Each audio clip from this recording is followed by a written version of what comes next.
O Vaticano esconde a primeira mulher de Adão, a verdade sobre Lilith. Olá, pessoal!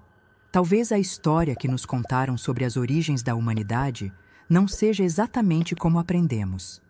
Há indícios de que partes inteiras da narrativa religiosa tradicional foram ajustadas, editadas ou mesmo completamente suprimidas ao longo dos séculos. Um desses episódios, envolto em silêncio e proibido nos púlpitos, se refere a uma figura chamada Lilith, mencionada em textos raros e esquecidos, e que, segundo documentos que jamais deveriam vir à tona, teria sido a verdadeira primeira companheira de Adão.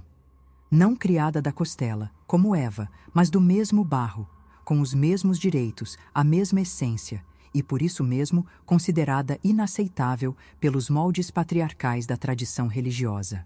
Essa hipótese, por mais desconcertante que pareça, não é fruto de especulação moderna, mas se apoia em documentos escondidos a 7 chaves, cujo conteúdo foi revelado por pessoas que trabalharam nas sombras da própria Santa Sé. Durante séculos, a narrativa oficial foi cuidadosamente mantida.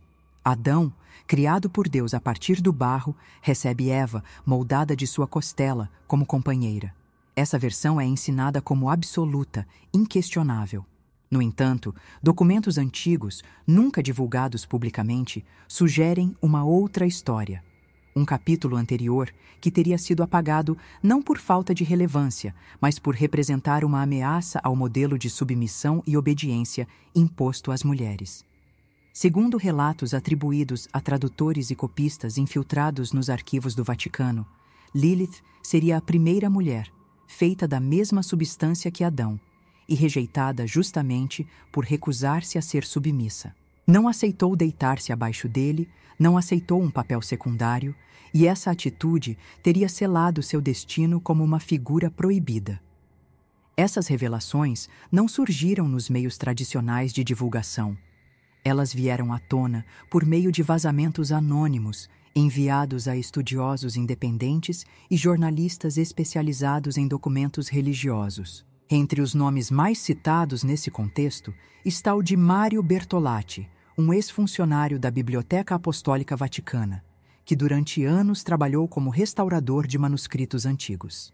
Em entrevistas concedidas sob anonimato e publicadas apenas após sua morte em 2012, Bertolatti descreveu ter tido acesso a pergaminhos classificados como non consultabile, uma categoria usada pela Igreja para documentos que não podem ser examinados por pesquisadores, nem sequer mencionados nos catálogos oficiais.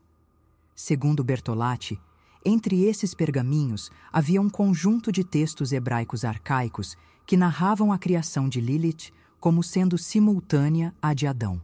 O conteúdo era chocante. Lilith não apenas questionava essa autoridade masculina, como também se recusava a cumprir ordens que considerava injustas. Esses documentos, datados entre os séculos VIII e XII, foram traduzidos em silêncio por monges copistas, que, segundo o restaurador, deixaram anotações marginais demonstrando desconforto com o conteúdo. Ainda assim, o trabalho foi concluído e os textos armazenados, selados e nunca mais citados. Outros nomes surgem ao longo da investigação. Em 1997, uma professora de teologia da Universidade de Munique, Anja Krüger, recebeu um pacote anônimo contendo cópias de trechos desses mesmos textos, acompanhados de instruções claras. Divulgue, mas nunca revele de onde veio. Krüger, após analisar os fragmentos com especialistas em línguas antigas, confirmou a autenticidade do material. Porém, diante das ameaças veladas recebidas por e-mail e telefone, decidiu encerrar suas pesquisas e jamais falou publicamente sobre Lilith novamente. Aos poucos, uma rede informal de pesquisadores, infiltrados e ex-funcionários começou a montar o quebra-cabeça. Cada pedaço vazado ajudava a confirmar uma hipótese cada vez mais desconfortável, a de que a Igreja Católica Romana teria conhecimento, há séculos, de uma narrativa alternativa da criação humana. E que essa narrativa, centrada em Lilith, foi deliberadamente suprimida por contrariar dogmas essenciais da teologia cristã. principalmente no que diz respeito à submissão feminina como vontade divina. As evidências acumuladas não foram suficientes para provocar uma mudança oficial. Pelo contrário. Assim que esses documentos começaram a circular em círculos acadêmicos restritos, a resposta da Igreja foi rápida e silenciosa. Muitos desses textos foram reclassificados como apócrifos ou heréticos, impedidos de circular. Livros que citavam Lilith com base em fontes antigas passaram a ser ignorados pelas principais editoras religiosas, e alguns estudiosos tiveram suas carreiras abruptamente interrompidas, como o caso do padre espanhol Ramón Escudero, suspenso de suas funções em 2006, após publicar um artigo mencionando a mulher antes da costela. A recusa em reconhecer Lilith oficialmente não se baseia apenas em desacordo teológico, mas num verdadeiro pavor institucional diante do que ela representa. Uma mulher feita como igual, que rejeita submeter-se ao homem, mina diretamente o argumento bíblico que justifica séculos de hierarquia patriarcal. Aceitar a existência de Lilith seria reescrever a própria base da estrutura de poder da Igreja, algo que até agora tem se mostrado inaceitável. O que se sabe com certeza é que a figura de Lilith não desapareceu. Ela persiste em textos cabalísticos, na tradição oral de comunidades judaicas e em manuscritos gnósticos do século III. Nesses textos, Lilith é retratada não como demônio, como depois passou a ser identificada na iconografia cristã, mas como símbolo de liberdade, de resistência. Uma mulher que escolheu o exílio ao invés da submissão, e que por isso mesmo foi condenada ao esquecimento. Apesar da censura oficial, parte desses documentos continua circulando em fóruns acadêmicos restritos. Cópias escaneadas, muitas vezes incompletas, foram publicadas discretamente em sites hospedados em servidores estrangeiros, longe do alcance das autoridades religiosas. Um desses sites, hoje fora do ar, publicou trechos de um códice classificado como Lilith PRM ADN, cujo conteúdo causou controvérsia entre estudiosos por apresentar uma versão da criação completamente divergente da tradicional. Nesse códice, Deus criaria dois seres ao mesmo tempo, Adão e Lilith. O conflito entre eles não seria apenas emocional, mas filosófico. Enquanto Adão aceitava a obediência, Lilith exigia equidade. Segundo o trecho vazado, ela teria dito: "Fui feita do mesmo barro, não abaixo, não acima, mas ao lado." Essa declaração, simples e poderosa, foi vista como o ponto de ruptura. A frase que, segundo os infiltrados, fez com que a Igreja selasse esses documentos e decretasse seu desaparecimento. Fontes internas da Congregação para a Doutrina da Fé, órgão responsável por manter a ortodoxia da fé católica, jamais se pronunciaram oficialmente sobre o assunto.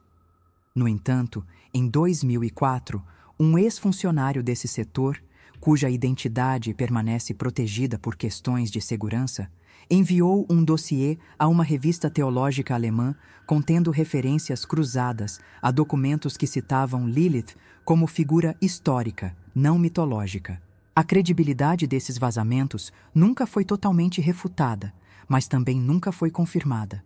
A Igreja adotou a estratégia do silêncio, a mesma que utilizou em outras ocasiões para lidar com temas considerados perigosos. Historicamente, temas como a sexualidade de Jesus, os evangelhos gnósticos e os papéis femininos no início do cristianismo também foram tratados com o mesmo tipo de negação e ocultamento. Não se trata de provar que Lilith existiu exatamente como os textos sugerem. Trata-se de entender por que alguém teve tanto trabalho para esconder sua história. Por que um nome que aparece em documentos milenares, em diversas tradições e que foi mencionado por teólogos ao longo dos séculos, teve que ser apagado de forma tão sistemática? E mais importante, quem decidiu que não deveríamos saber? Hoje, diante das evidências fragmentadas, dos testemunhos sigilosos e dos documentos não consultáveis, a figura de Lilith ressurge não como uma lenda isolada, mas como parte de uma narrativa esquecida. uma narrativa que ameaça o controle de uma instituição milenar e que, por isso mesmo, continua sendo mantida longe dos olhos do público. Mas que resiste, nos sussurros dos arquivos fechados, nas memórias dos que ousaram ler e na persistência de quem ainda busca a verdade. O Vaticano tem um longo histórico de ocultamento seletivo de documentos. Os chamados Arquivos Secretos Vaticanos, hoje renomeados como Arquivo Apostólico, guardam mais de 85 quilômetros lineares de estantes contendo manuscritos, cartas, tratados, diários e documentos milenares. Apenas uma minúscula fração está disponível para pesquisadores e sempre sob supervisão. O restante permanece lacrado, guardado a 7 chaves. Entre esses documentos estariam, segundo investigações independentes, registros que mencionam Lilith como uma entidade real, não apenas mitológica, mas histórica. Entre os estudiosos que ainda se dedicam ao tema de forma discreta está Alessandra Fabri, uma paleógrafa italiana que atuou por quase 20 anos no acervo da Biblioteca Ambrosiana, em Milão, e teve contatos diretos com documentos provenientes do Arquivo Apostólico. Em entrevista concedida a um canal universitário francês em 2019, ela relatou ter manuseado fragmentos de um manuscrito identificado como Codex Genesis Primus, cuja redação apontava para uma versão inicial do Gênesis. O texto, segundo ela, trazia menções explícitas a 2 criações, uma feita em unidade e outra posterior, feita para o homem. Embora Alessandra jamais tenha afirmado categoricamente tratar-se de Lilith, o conteúdo coincidia com os relatos já vazados sobre uma figura feminina criada simultaneamente a Adão. Outro nome relevante nesse cenário é o do professor francês Benoît Laroche, especialista em textos judaicos antigos, que confirmou ter lido, em 1995, uma cópia manuscrita de origem desconhecida que descrevia o afastamento de Lilith do Jardim do Éden como uma decisão dela e não como uma punição divina. Esse detalhe é significativo, pois inverte completamente a lógica do pecado e da culpa que recaiu sobre a figura feminina desde Eva. Na narrativa apresentada, Lilith se recusa a viver em um sistema que a coloca abaixo de alguém que, como ela, também veio do pó. Essa escolha pela liberdade, e não a desobediência, seria o verdadeiro motivo de sua exclusão. Laroche também relatou que, durante uma conferência sobre gnose realizada em Barcelona, em 2003, foi abordado por um homem que se identificou como ex-funcionário da congregação para os assuntos do clero.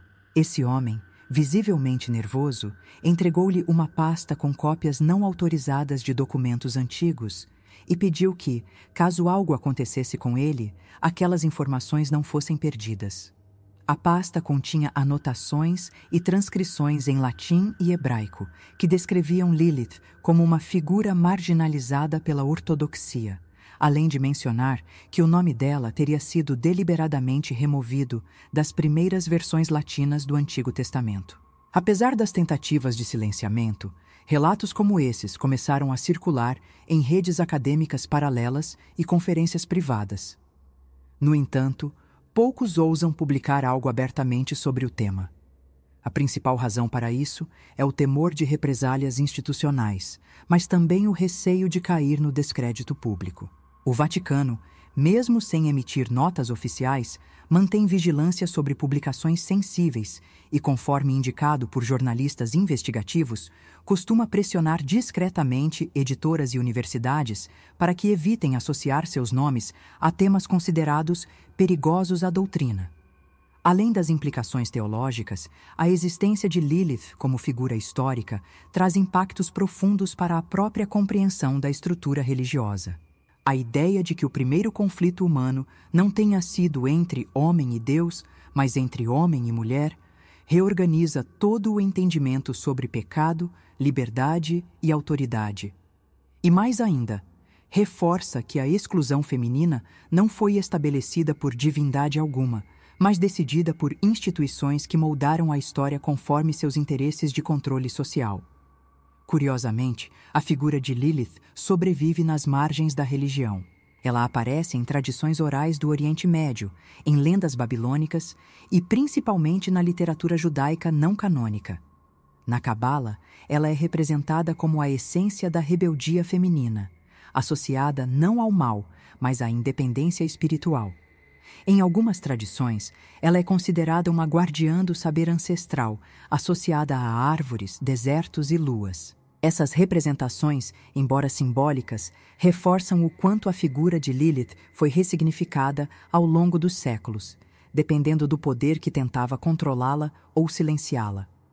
A ausência de Lilith dos textos litúrgicos oficiais não significa que ela não existiu.